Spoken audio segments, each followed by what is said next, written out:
Welcome back to the A to Z of godly relationships for singles. Today I want to talk about finding love in lockdown, and I want to get straight into it because there's so much I think to cover on this one. And it's interesting because we are now in lockdown for the second time, and we're finding that this year, the whole year really, has been pretty much a form of restriction on what we would normally do, what we would like to do, what we would have liked to see happen. And here we are, it's November 2020, the year is almost over, and there are those who feel that, this was their year. So many of us were looking forward to 2020. It felt as if 2020 would hold such great things, and it's turned out to be a bit of a disappointment. In fact, a huge disappointment for so many.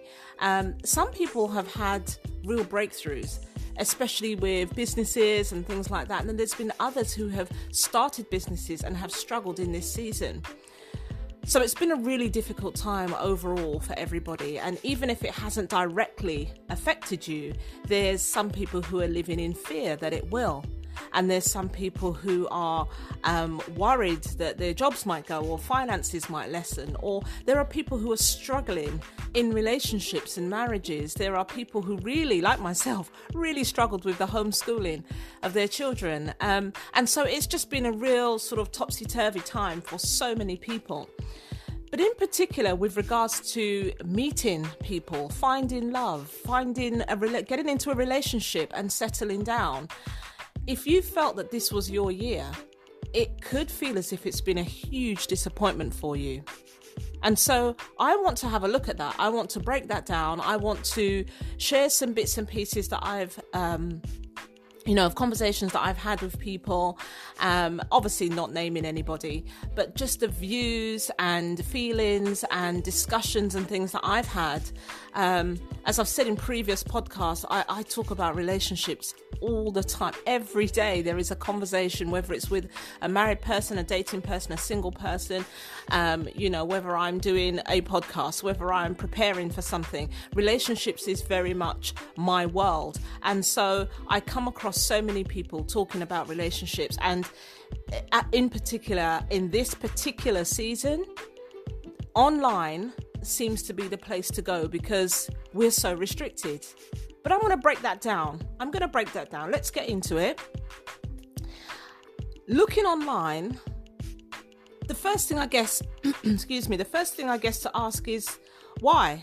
Why are people looking online? Are more people looking online? One of the things about online is we don't know, do we? You have those that will hold their hands up and say, oh yeah, I'm registered with, I'm registered with dating sites. And therefore, I'm looking online. I'm actively looking online. I have been for ages, for years, however long. And there are those who prefer to keep that as more of a secret. It's more personal to them. They don't want to admit it. They feel as if there's a stigma attached to it. But one thing I have to say is that when we being my husband and I, when we run our pre-marriage courses and things like that, and we often say to people, so how did you meet? More and more people are saying online. And it's either that more people are meeting online, or people are not seeing it as much as a stigma anymore, and they're being honest and saying that they've met online. Either way, online has become the thing. Now, how much more in lockdown? Because to be honest, with the first lockdown, we were pretty much shut away in our houses, and our phones and our laptops became our contact with the outside world. And whether that was ordering shopping online or buying things online, dating was very much a thing, very much an area that people were looking into, because it felt as if, how else am I going to meet somebody? Because I can't go out. I can't get out there. I can't do what I normally do. I'm not doing my journeys to work and back and going to church and all of that kind of thing. So I want to break it down. People are looking online. We know that. I believe more people, absolutely more people are looking online right now. Question is, why are they doing that? One of the things is they're bored. People are bored. People are not doing the same activities. They're not out in the gym. They're not going out for drinks. They're not meeting friends the way they used to. So they're bored and they begin to browse. They're curious. One person I spoke to said, I sign up to loads of sites, but I only go to the the level where it's free. I don't pay, but I'm just curious to see what's out there. I'm just looking, I'm just browsing. I think many people are doing that because you don't want to commit necessarily, and you don't necessarily want to register. And so you take the free option and you just browse and see what's available to you. Another reason why people are looking, as I said before, is a whole year has passed, and it feels like time may be running out. You know, if you would imagine that you'd be in a relationship by now, whether that's an age thing or a pressure thing or a parent's pressure thing or just seeing other people in relationships, a whole year has gone by, and that can feel for some people like a very long time that has been somewhat wasted, air quotes. And so that's why they're looking online, because it feels as if time is going. So I need to get out there and have a look. Some people have had more time to just reflect on life, to sit back and think, hold on a second, our whole year has gone by. We never imagined that we'd be in this place. We never imagined we'd live in a world where we would be locked down, where we would be so restricted, where everything would be so monitored, you know, and tracking and tracing. And if you go into a restaurant, you have to, you know, scan the QR code and register that you've been there so that your details are there. And who were you? How many people were with you? And, you know, it feels so monitored. And actually, there's an element of a lack of freedom that we didn't really appreciate before. Suddenly, here we are, restricted and logged. Everything is monitored, and therefore, it's a time of reflection. It must be it certainly is for me. It must be for so many people. You're reflecting upon how short life is and how bizarre it feels, because we could never imagine that this situation we're in would be our reality. For some people, it's just loneliness. You know, you think about what you could be doing if you had somebody to share lockdown with. Now, there are those who do have someone to share lockdown with, and they're struggling because they've never been so forced together. You know, there's the I suppose that freedom of separating and going to work, or meeting with friends, or going to the gym, or you know, other activities, going for a run. There's time to get away, time to have some distance so that you come back together refreshed in some way, or with a story to tell, or, you know, that kind of activity going on. But for those who are lonely, or those who are single, which is you're not necessarily lonely because you are single, but if you are single and you live alone, for example, there may be a level of loneliness that has crept in, and you begin to think about, if I had someone, I could be cooking together. I could be having sex. If I was married, I could be, you know, planning things. We could be creating a business together. I could get creative with that person, you know, and pull out all of our giftings and our talents and see what God wants to do with our, you know, our abilities, for example. So that loneliness is heightened because there wasn't the option. And again, we're in lockdown. And it doesn't feel as if this lockdown is as severe as the first one. But the fact is, we are in lockdown. And so that freedom feels even, you know, there's even less freedom than there was even a couple of weeks ago, months ago, days ago. Why are we looking online? It's become the norm, hasn't it? Everything is technology now. Everything has gone online. The things that were available in person or face-to-face, church, is online. It's become almost normal, you know. In my church, we have gone back into our building and we have been doing services live since August. But many churches have not. And now that we've gone back into lockdown, we've gone back online again for the next 4 weeks at least.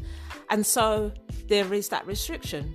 So where that's become the norm, you know, buying food, buying clothing, everything online, businesses are online, you know, everything has become available to us online. So why not love? Why not dating?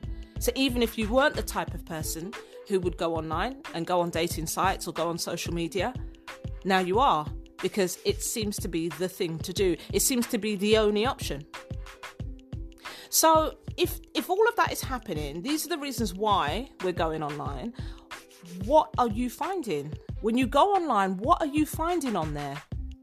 Well, this is the bit where I have to listen to the feedback of the people I have around me, the young people that I mentor, the older people who are, maybe my peers and friends who are using these facilities, and I'm speaking to them. And these are the kinds of things that I'm hearing. The first one I want to go over is that dating online feels so fast. It's so fast paced. It's like, well, it's a dating site. We both know why we're here. Let's skip all the niceties and just get into what is it you're looking for? What are your requirements? Here is what I need. Now, if you meet somebody face to face, there is almost an organic, natural progression of the surface level, then going a little bit deeper, beginning to ask questions, especially if you are in that discovery stage where you are dating, for example, or before the stage where you're actually dating, where you're just discovering, I guess, let's call it discovering, where you might be going for coffee, going to watch a movie, going for walks, meeting as groups, groups of friends. You would have conversation, you would ask questions, you would show interest in each other's day, in each other's family, friends, history, where you studied, if you're still studying, what are you studying, how are you finding studying, all the niceties and all this sort of small talk as well. That seems to be missing online. And I'll tell you why.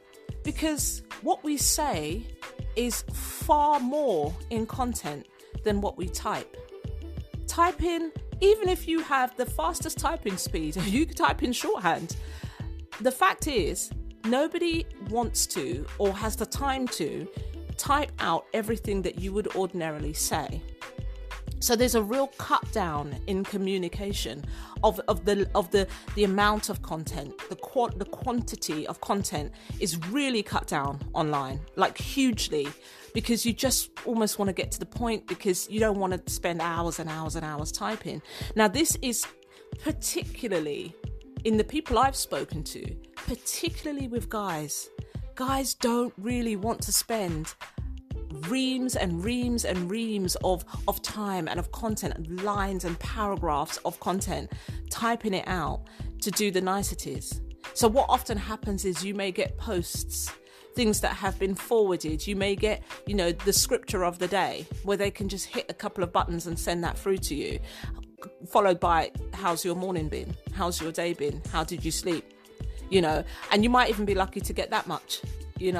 And so it's really, really, really cut down. And that's been a huge frustration for the women that I've spoken to, because they want to have the build up, they want to have the chase and the kind of, and they don't necessarily want a sexualized chase.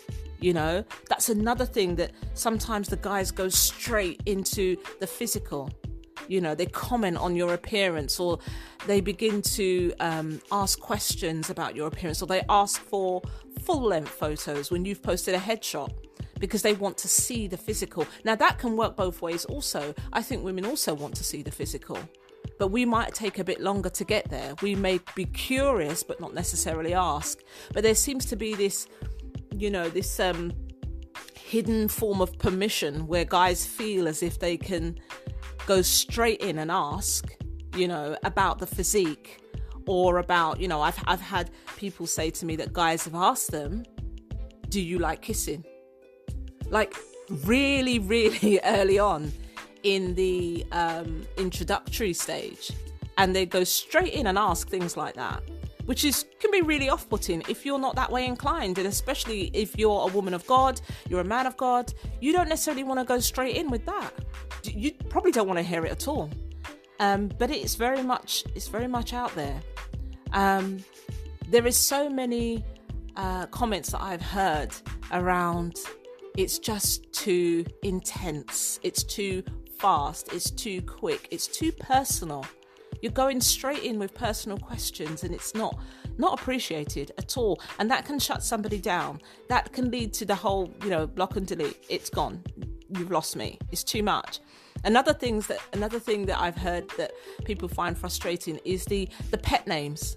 Hi honey, hi sweetness, all that kind of thing, when we've, communicated twice, it's too familiar.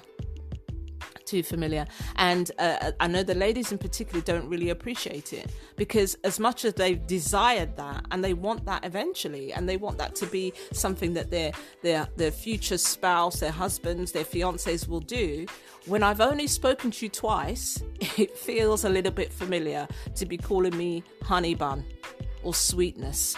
It feels very fake, because I don't really know you, and so it feels as if it's something you would do with everybody. You would call everyone that name, because if you don't know me and you're calling me that name, then clearly it's just a form of vocabulary for you. That's how it can feel. What I'm also hearing is that you get the same types of people, whether it's the same sort of characters, same looks, the same kind of things being said. That's what it feels like. I've heard so many people are saying that it's just, nothing's really standing out. No one is different. No one's coming with something different or something fresh or new. It just feels like the same old, the same questions, for example. So, tell me about your family. Do you have brothers and sisters? Where did you go to school? Where did you study? It's the same old stuff. So it gets boring, because another thing online is that, for a lot of people, they will, like several people, for example, and they may choose several people. So they may be communicating with several people at one time. Is that a good thing? Is that a bad thing? I guess that's for you to decide. But it feels as if there's a script that's being used for everybody. And so it can feel very distant and very fake. Another thing is that it feels really disingenuous. It's not really... I guess when you meet people in person, there's some form of attraction. Yeah, I've spoken about this before. Even if it's just on a friendship level, there's a form of attraction that draws two people together and causes them to continue on beyond, the exchanged gaze or the look or the hello or the introduction. It causes them to continue on in that relationship, whether that be friendship or a loving relationship or moving on to marriage. There's something there. And online, that's missing. Because you don't know the person, you haven't seen them. Somebody can look stunning in a photograph, but when you meet them in person, there's just something. The fact that they keep sniffing, or they chew with their mouth open, or they constantly flick their hair that way, or what is it? There's so many little things, things about people that can turn somebody off in person. That's missing. Online, you can't see it. And especially if it's a still photo and it's typing as opposed to speaking, all of that stuff is missing. It's all whitewashed. It's all gone. It could be absolutely anybody on the other end. And we'll talk about that a little bit further in. In fact, no, let's talk about it now. Let's talk about the catfishing. Let's say it for what it is. There are people who are posting images, even if the image is of themselves. It could be from 10 years ago. It could be, a graduation photo. And this person is now in their 50s. And that graduation may have taken place in their early 20s or 30s. You're not getting what you're seeing.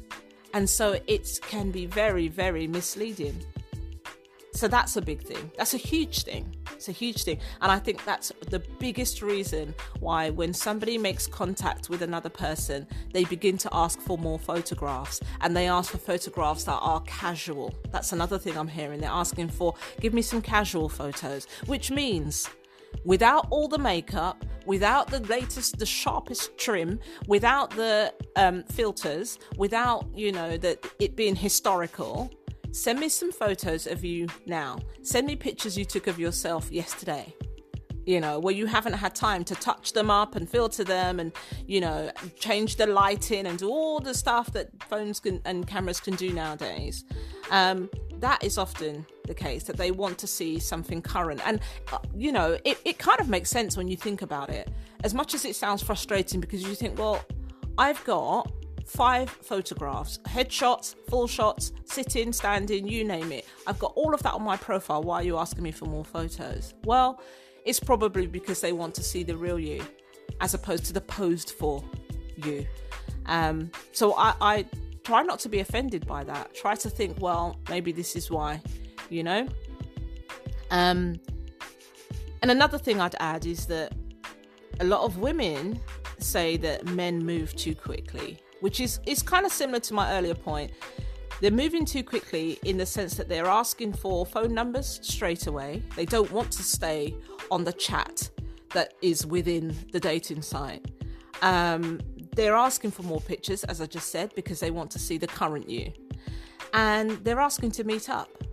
Now, this works both ways. I'm not saying it's just men that do that. But I tend to speak to more women about it. And so this is what I'm hearing. You know, people are asking to meet up quite quickly after making contact with each other. And that can be a huge turn off because it's, well, I'd rather get to know you a bit more. But the person who's asking is thinking, well, I just don't want to spend hours and hours and hours typing. I really don't. And to be honest, I'm the same.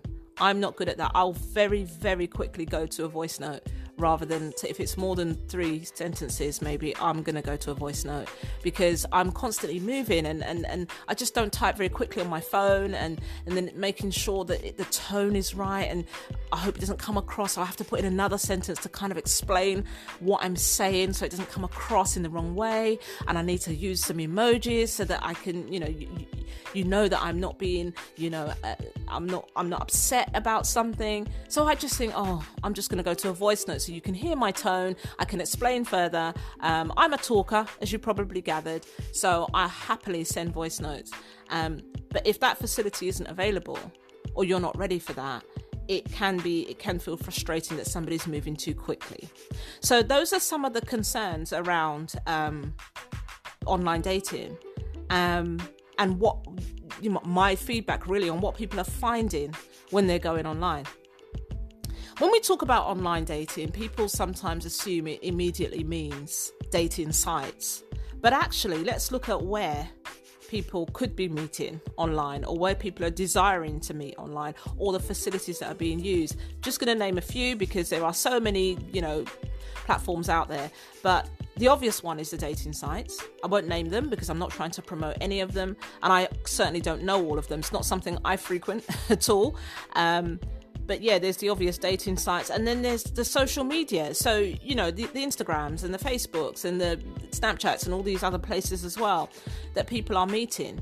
More and more people are meeting on social sites because they're jumping in the DMs and they're friending people and liking each other's posts and things like that. And I find that I'm not someone who is constantly on social media, but I do recognize that when I post something, which isn't as often as I want to or should, there are certain people who will like my post first or very early on, and those people become familiar.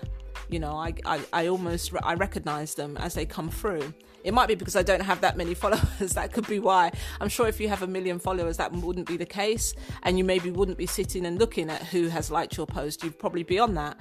I'm still there. So I do check out and see who's looking, but what happens is that you begin to become familiar with the followers and the people that respond or maybe leave a comment, and you might check out their profile and see what they're saying and what they're doing and what their images are, and that way you can actually meet people as well. And I know a few people who have met like that, and then you might leave a comment and then you might go into the direct messaging. So that's another place that people can meet online. And then there's obviously been so many Zoom meetups, single events, even your work Zoom calls. There are people on screen, and the thing is, some people will come on screen and they'll turn off their cameras. That's fair enough. But there are those who keep their camera on, and you observe. I mean, sometimes these Zoom meetings go on and on and on, don't they? And you need to look somewhere. So you're looking at the people that are on the screen, and you're looking at what they're doing, the way they respond, how they work on camera, what sort of thing they are. You get those that come on and are eating a full lunch whilst they're having the meeting or breakfast or, having a drink or something. And you may see that there's certain characteristics or behaviors about that person that are drawing you in, and so it can be another way of meeting. With the singles events as well, I mean, I don't really understand why people go on to single events Zoom meetups or meetings. So it might not be an intentional, let's hook you up here type thing. It might just be that it's a group of single people discussing a particular topic, and then they turn the camera off. So I'm thinking that's an opportunity for you to meet people, or for people to meet you, and you have your camera off. And so is it fair? That's a question. Is it fair that you turn off your camera when, everybody else has theirs on, yours is off? So you're kind of looking in, you're almost spying in and seeing what's going on, but nobody can see you. Is that fair? I'm not saying it's not. I'm just asking the question, is that fair? I think it's an opportunity. And if you're going on the call, get ready. I'm going to cover that later in this episode, but get yourself ready, because it's not a surprise. Now, we all have those days where one of my clients will message me and say, can we jump on a Zoom call? I just need to discuss. And I think, I'm not camera ready right now. Now, to solve that problem, I just get ready in the morning, just in case. Now, some days I'm really not up for it. I don't feel like it. I don't have to leave the house in the morning. I'm in my dressing gown. I'm in the house clothes or whatever. So I don't. But if there's a possibility that could happen, and it has happened to you, I saw an incredibly funny, what would we call it? It's not really a meme, but it's something someone posted on their I think it's on their status, and it had me in absolute hysterics, with a woman, and you may have seen it, but it's a black woman who is sitting on a Zoom call in her house. She's obviously got her camera off. She's removing the extensions from her hair, her braids from her hair. So she's cutting the braids and unraveling them. She's drinking what looks like, I don't know if it's a beer or something from a bottle, like a Guinness or something, I don't know. And then suddenly, and she's not dressed necessarily for the camera, and then suddenly the person on the Zoom call says, "Oh, can you flick your camera on so we can hear from you about this latest project," or whatever. And she freaks out, and honestly, it had me in hysterics, because I thought that's the reality for some of us. We're not camera ready, but we go on camera, and it might be worth making that effort, because you never know who's watching. And if your desire is to meet somebody, then you do need to make yourself available and be intentional about being seen, rather than just spying the land. So, thinking about now how we go online with social media, with the Zoom meetups, they tend to be free. So you can browse your social media and see what's available. You can look and see who's online, if there's anybody available, and all that kind of thing. But with the dating sites, there are different types of sites, there's different availability, and there's different levels. So, do you pay a membership? Should you pay a membership? Does membership give you a better selection of people? Does it allow you to see more information? Does it allow you to see a better clientele? Do you feel that if you pay a membership, you're expecting a better standard or level of person? Do you only stick with the free version because you're not serious? You're just curious, you're just spying the land, you're just seeing what's out there, but you're not really, if it happens, then great, but you're not really intentionally looking to meet somebody. Is that the case? And if you do pay for membership, how much do you pay? There are sites that are in their hundreds and thousands. There are sites that promise you that they will pair you with somebody. There are sites that are for specific types of people.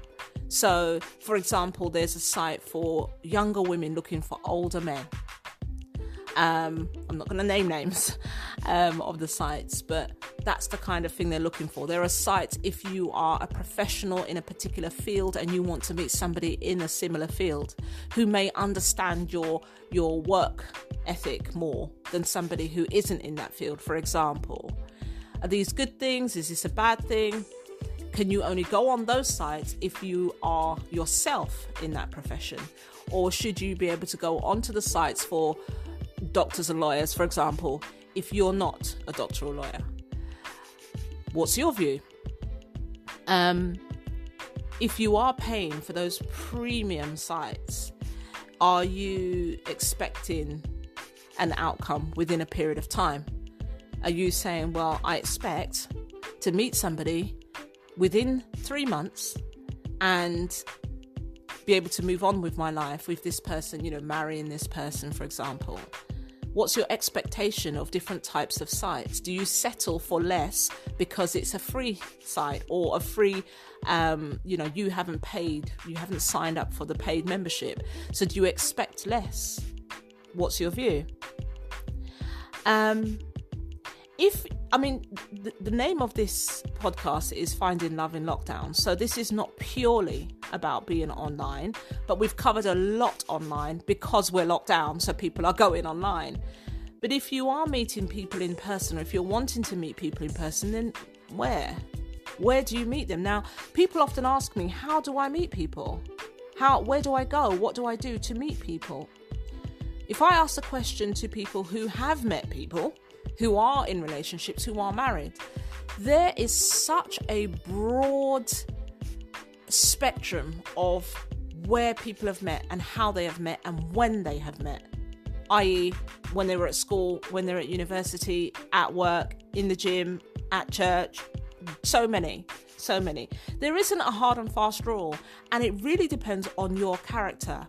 I'm the type of person that will speak to people. I'm not that person who speaks to everyone and anyone anywhere. But I take opportunities, not because I'm intentionally trying to find someone, because I'm married. And even when I was single, I was probably similar. I find it easy to talk to people, and especially if people are responsive, I can very quickly go into a deeper level of conversation with you. If you're non-responsive, then I'll kind of back off and I'll leave it, and it becomes a bit one-sided. And so I will, for example, if there's a queue in a car park and I'm walking to my car, so I'm about to vacate a space, I will say to the nearest person, who's in the right position, if you like, to be able to get into the space I'm about to pull off, I'll say, I'm about to pull out. If you give me a couple of minutes, you can take my space. And that can start a conversation, although, of course, there's a queue of cars waiting. But it just approaching somebody, or like when I'm in a queue and I see, for example, I will go to a store, somewhere like Zara, for example. Now, my local Zara has one queue for people who are doing exchanges and returns and another queue for people who are purchasing. And I will often see people, because the queues can be quite long, people will just go and stand in a queue. That same Zara also has self-service tills within their changing room area in the ladies section. Many people don't know that it's there. So if I'm standing in the returns queue and I see people who have a new item in their hand, and I can't see, it's not obvious to me that they have a bag or a box or, items that they're returning, I will say to them, excuse me, are you just purchasing? Because there are other queues, or there's the self-service tills, and some will say, oh, no, I am returning. It's just in a bag and I couldn't see it. Or they'll say, oh, thank you so much. Now, I've had opportunities where that has started up a conversation. So the person is actually returning, they're remaining in the queue, and now we start talking. And so there are ways to start talking to people wherever you are. But it really depends on your character. For some of you listening, you'll think, oh my goodness, that would fill me with dread. I absolutely would not ever do that. And that's fine. But then recognize that if you are that type of character, then you need to find other ways to meet people. If you're that person that prefers to stay in the background and, possibly sign up to Zoom meetups but keep your camera off, then do recognize that the chances of you meeting somebody may be narrowed down, and therefore you may need to put in more effort in the areas where you are comfortable or where you are confident. And for you, that might be starting behind the scenes on dating sites where you can remain anonymous to a degree. All they can see is what you put on there. So the images that you want to be seen and the conversation that you want to have, and you can pause and you can stop and you can think about your responses. You can type and delete and go back and copy and paste and all of that. And it gives you time to process and think and think of new things to say.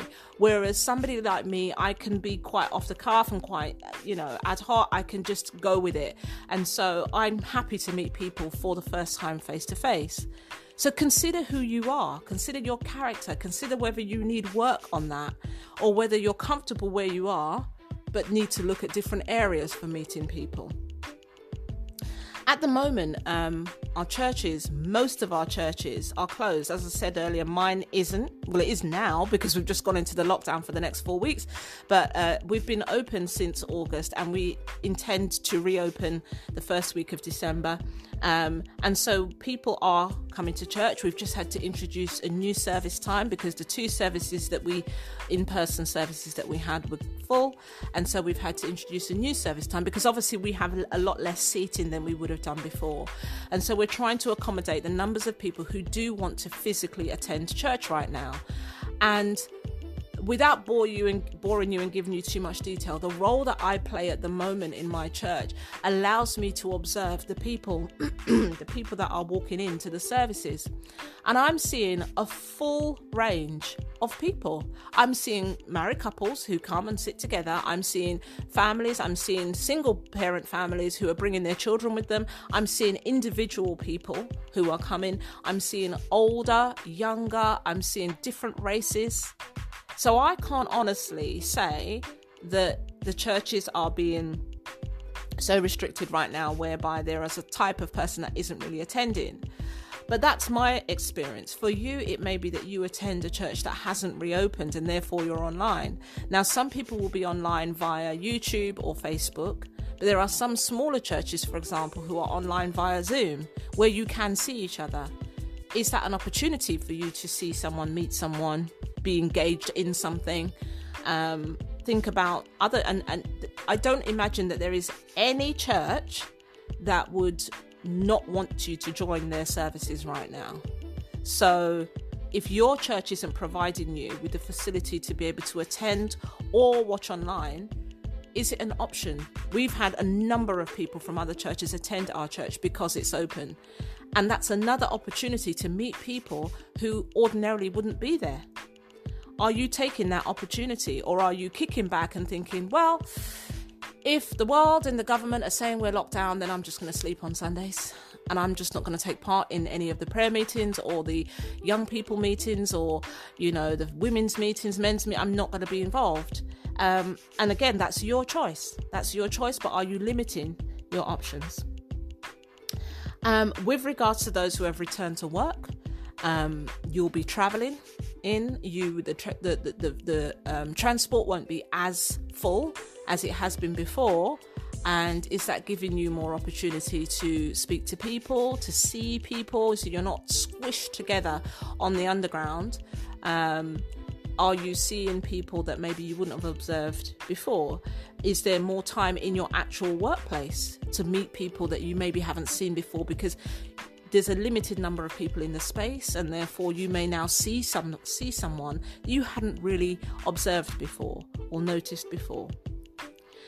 One of the greatest limitations I'm finding right now, and as I've said, and I will keep saying, I'm not someone who's looking for a relationship right now, but everyone's wearing masks.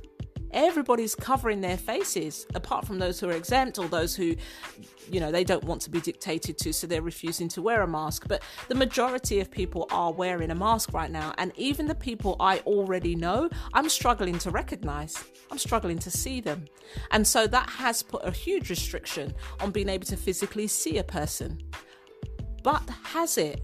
Has it restricted you, or has it given you a new opportunity to meet people without being judged by the physical appearance? We have these programs, I think it's Love is Blind, and programs like that, Dating in the Dark and all that kind of thing, where the emphasis is, let's not see the physical person.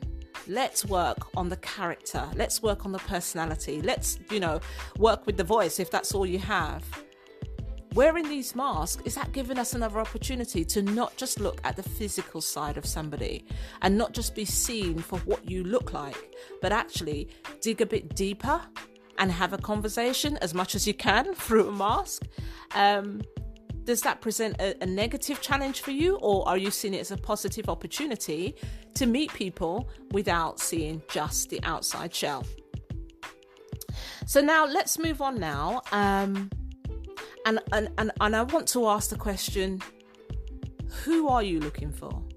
What type of person Does the person need to be the perfect match on paper? So, for example, when you are on online dating, are you looking at what the person has written, the profile? I watched a program. I'm sorry, very behind. So many people have already seen it, but I watched a program on Netflix called, called Indian Matchmaking, and I absolutely loved it. I loved the program. I'm not saying I loved the process or, and all of that, but I found it really, really insightful. And there were elements of it that I absolutely loved. And there were other parts of it that I probably wouldn't go with if I was a single person. But what I really loved was that they had these bio datas, and on these forms, on these sheets, it's all the information about the person, and the matchmaker would often choose people or match people according to their interests or their background or their race, where they were born, what sort of experiences they've had, and the criteria that the individual that she would interview was looking for. And so she would list all of that, but then quite often the case was, well, I've met all of those things and you still don't work. It still doesn't click.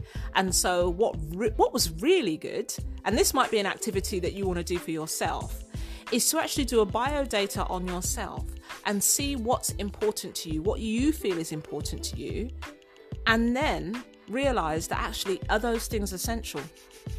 For example, there was one lady, without being, spoiler alert, there was one lady on there who was of Guyanese descent. But her ancestors were Indian, but she was born in Guyana, and her parents and everything, and I think about 3 generations were born in Guyana, in the Caribbean, but they were now living in the US. And she felt it was really important for her to meet somebody who had the same history and background with regards to race. And she felt that it would be easier because she felt that as an Indian Guyanese woman living in the US, she faced challenges with other Indian families accepting her. So if she met a guy, the guy's family would often sort of reject her or question whether she was really of Indian descent, because actually many of her generations of her family were born and lived in the Caribbean and now lived in the US, so it was very different. And so she felt if she met someone who also had a Guyanese heritage, then they would understand that and it would make things a lot easier. And the matchmaker found that for her, and she met the guy and it didn't work. It just didn't work at all. And so what would your biodata say? What is essential to you? And what is what's essential and what's preferred? And there is a difference between the two. And that might be an activity that you'd like to do for yourself, or even do it with a friend, someone who knows you very well. I'm thinking to do this activity soon with a group of people that I meet with, actually, because I think it might be helpful for them to look and see, or even just to think about, what is your criteria? What are you looking for? And what do you feel? And I emphasize the feel. What do you feel is absolutely essential for you, and why? Because I always ask why. What about the character of the person? How important is that? And most of you would say, well, it's hugely important. But there are some who would say, I'm not really too fussed. One of the ladies on this Indian matchmaking program said, sense of humour, don't care. It's really not important to me. I just don't care. I don't care whether he's funny or not funny, or it's not important to me. Whereas a lot of people list sense of humour really high up on their list. So the character of a person, how important is that, and what characteristics do they need to have for you? And it's okay to say, well, I just don't know. I don't know. When I see it, I'll know it, but I don't know. And that's great, because it leaves you more open to find someone who's maybe not so funny, but is actually really good at money management, for example, or is a real visionary, or is a hard worker, or is a great provider, or is very loving and affectionate, or is fun, or is a bit of a thrill seeker. It's absolutely fine. Absolutely fine. What about the image? How important is that to you? Does the person have to look like they've just stepped off a catwalk? Or are you happy to be open about what the person looks like. What about their interests? Do they have to have the same interests as you, or would you rather have different interests that you can share with each other? There's also the risk that there would be no interest whatsoever in each other's activities or pastimes and hobbies, and that could build frustration as well. If that person is throwing themselves into a particular activity and they're really, really involved in that thing, it could cause friction for you. But if you have the same interest, for example, you both love rock climbing, then it's a shared interest that you could do together. But how important is that for you? And then also the status. Are you looking for status? Does money bring you status? Do titles bring you status? Does employment, jobs, business bring you status? How important is that for you? All of these things are to be considered, because there is a feeling of not feeling fulfilled that could have you frustrated in a relationship, in a marriage. But also consider that a lot of the things I've just mentioned have been put upon us by the media, by the movies, by the imaginary worlds that we live, we exist in, really. Because when we think about, without getting into a huge debate, a lot of people had a lot to say about Prince Harry and Meghan Markle, for example. But how many of you would walk in her shoes? How many of you would want to have that life? Well, some of you would say, yeah, I'd do that. I love being on camera. I love the media attention. I love all of that. But do you want the scrutiny? Do you want the dictation of what you can do, what you can't do, what you can wear, where you can go, what your baby must wear, what your baby's names must be? The pressure to perform, the pressure to look a certain way. Would you really want it? Some of you may still say, yep, I'd take it over what I have now any day. But we're very quick to judge from the outside. But if we had to walk in that person's shoes, the pressure that comes with that. Any of you that own your own business know that you can't really take your foot off the pedal. You can't take six weeks annual leave, and take a year off and travel the world. And you have to be attentive to your business constantly. And if you are somebody who's in the public eye, even if you're not a huge celebrity or, for whatever reason, but if you're in the public eye or you're known for any particular reason, the scrutiny can be so overwhelming. And so when you look at things like status and finances and money and how important that is to you, and if you're looking to achieve that through marriage, through marrying into that thing, seriously consider whether that really would work for you. Then I just want to move on to when, with regards to dating, when is a good time for you as an individual? It's different for all of us. What I would say, to start this section off, I would say, just be ready. Be ready. That doesn't mean you are ready, but that means get yourself ready. And that getting ready could take another 3 years. It could take a few months.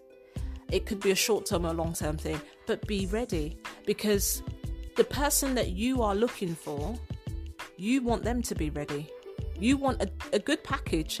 If it's not the complete package, because nobody is, but you want something close, at least, because nobody wants to see someone who's on their down and out, who's really struggling, who's, I don't want to name things, I don't want to insult anybody, but if somebody who is really at a stage where they are struggling either financially or with accommodation or with their appearance or, there's such a range of things. If they're in that place, you probably would step aside. You'd go around that person to the next person who looks more put together, wouldn't you? You would maybe, unless you know the circumstances or you've met the person and you've had some form of engagement with them to learn what their character is really like, or to know that they've not always been this way, it's just a season that they're in. Aside from those things, if you are meeting the person for the absolute first time and observing them from afar, or they're right in front of you, but what they're saying is, doesn't meet with your requirements, you are going to judge them based on that. That person, several people are also judging you. So be as ready as you can be. Make it your mission to be ready. And what does that mean, Sonia, being ready? Well, if you know that you have financial issues, begin to make a plan to come out of that debt. Because what you'll find is you don't want to meet that person, and then have to spend the next 8 years undoing some of the stuff you could have done in your singleness. I.e., if you want to meet and not live with your parents-in-law, for example, you'd want to live in your own property, but you have so much debt and you are getting yourself into more and more debt. The chances of you being able to purchase a home straight away to be able to live in when you're married is vastly reduced. So if you sort yourself out now financially, you're in a better position for you and your partner to be able to have a deposit or apply for, a mortgage loan and that kind of thing, because you've got a good financial record. If you want to be with someone who is physically attractive, and that means different things to different people, you don't need to be a size 8, or, you don't have to be hench as a man. Different things work for different people. But whatever it is that you desire, or however it is that you individually feel at your best. So you may feel at your best when you have a 6-pack. You may feel at your best when you've got a bit more weight on you. You may feel at your best when you've shaved your legs, whatever it may be. Do that. Get there. Make it happen, or at least begin the process. You can't put a time on when you're going to meet somebody, because again, in my experience, people meet at different stages of life. Will you meet them when you're ready, when your package is ready? Probably unlikely. You may get frustrated because you were ready 3 years ago and it's still not happened. You may be frustrated because you meet somebody when you didn't plan to meet somebody. You don't want to come away from it, but you don't feel ready. You don't feel ready for them to see you. Once you marry and you see each other in your nakedness, you may not be ready for that. You may not be ready to expose the state of your bank account. You may not be in the place in your career that you want to be. So you can't put a time on when you will meet somebody, which is all the more reason why you should be intentional about being ready. When God says you're ready, which very rarely does he often, say to you audibly, you are now ready. But that's when you're more likely to meet the person, because no matter how ready you think you are, if God says you've still got this, and this to deal with, the chances of him bringing somebody into your life, and when I say him bringing, I'm not saying you won't meet anybody, but will it be of God? Will it be of God? Or will it be you going out and just finding somebody? And also, if you were to do a survey, you would find that every single individual person has an individual story of how they've met somebody, or the processes they're taking to meet somebody, the way they go around things. We're all different. I have never come across two people who are identical. And therefore we are unique, we're individual, we have to appreciate that, but we need to recognize that. We have to recognize that. And so in everything that I've said, I guess my overriding message is finding love in lockdown can feel like it's the impossible dream. It can feel that there's huge restrictions in place. It can feel as if there's no chance of it happening now because you can't physically be out there meeting anybody. But actually, it can actually be the opposite for you. It could be. Again, depending on your character, this could be a great opportunity for you to meet somebody online, for you to meet somebody because you've made yourself available with the events that are happening. There are so many events happening out there for single people, for professional people, work meetings, training courses, all sorts of things happening out there, community initiatives that are happening. Volunteer yourself. How are you serving? You might say, well, I can't serve right now because I usually serve in the hospitality team and that's not happening right now. My church isn't even open. How else could you serve? If catering is your thing, could you be feeding people in the community right now? Could you be feeding people who are at high risk and cannot leave their homes and pop to Tesco's? Could you be feeding people with the raw ingredients? So you may not be making meals, but you could be delivering shopping to people. You could actually be doing that as employment right now. And so more and more people are ordering online. Could you be involved in that? And that's just one example. So we have a lot of excuses. We do. But if you get yourself ready, the chances are you're more likely to meet someone, whether it's in person or online. You're far more likely to meet somebody than if you just sit back and wait for the lockdown to pass. I'm going to end there. I'm going to allow you to think and process on what I've spoken about. This podcast has turned out longer than I'd planned, but I do feel that this is a big subject at the moment. And therefore, I'm going to leave you with those thoughts. I'm going to leave you thinking about what you could possibly do to get yourself more ready than you are already. I'm going to leave you thinking about not locking yourself, your physical individual self down, as opposed to your environment, but not locking yourself down because this obstacle, if you like, has come in your way. Make yourself available, get yourself ready, do the best you can. I'm not just talking about hair and makeup. I'm talking about the stuff that needs to get dealt with. We have a great opportunity right now, whilst we're in lockdown, to do some of the bits that we need to do in private. So whether it's therapy, counselling, studying, reading, getting knowledge, reading your Bible, getting to know God, drawing closer to God, asking God what He wants of you, asking God where your husband or wife is, giving opportunities to come across each other. It doesn't always have to be in person. But also putting safeguards in place, using wisdom in all that you do. Finding love in lockdown is entirely possible. There's a lot to consider, but it is possible. I'm going to leave you with that. Thank you again for listening. If you haven't listened to previous podcasts, feel free to do so. There are additional podcasts where we speak to people who are dating. There's an A to Z for people who are dating. There's an A to Z breakdown for people who are married. Also, do make them available to people that you think may benefit. And until next time and until the next topic, have a blessed day and keep safe.